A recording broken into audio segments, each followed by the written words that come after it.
All right, so today we are going to talk about the effects of sunlight and hot temperatures on washing.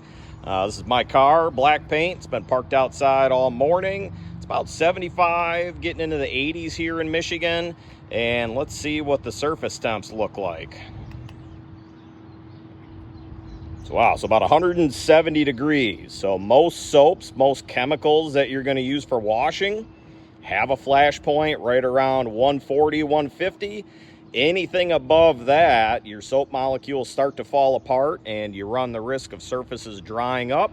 So let's pull it into the bay. Let's park it in there for a few minutes to cool it off, show you the difference that makes. Then let's hit it with some cold water and show you how much more that even makes. All right, so let's check this again. Last time we looked at when I was outside, we were over 170. So we pulled this into the shade. And it's been parked inside for about 5 minutes.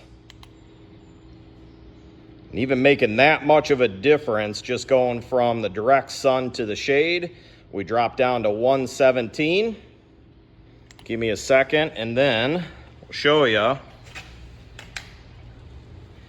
Even just rinsing it off with some cold water. So sometimes, say, as you're unrolling the hoses, getting ready to wash, before you hit it with soap, if you really need to cool something down and flash it, even as you just hit it with cold water there. This side we're at about 112. And then let's check the side that we just pre-rinsed here. And even doing that, we drop down to about 80.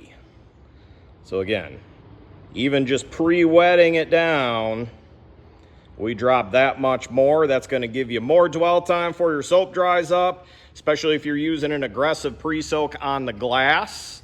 You don't want that strong acid, especially if it's got hydrofluoric sitting on the glass windows. That's where you can see some streaking and some etching. So at these temps, it'll be much easier to wash, much less risk of drying or having the soaps flash up. Hope this helps.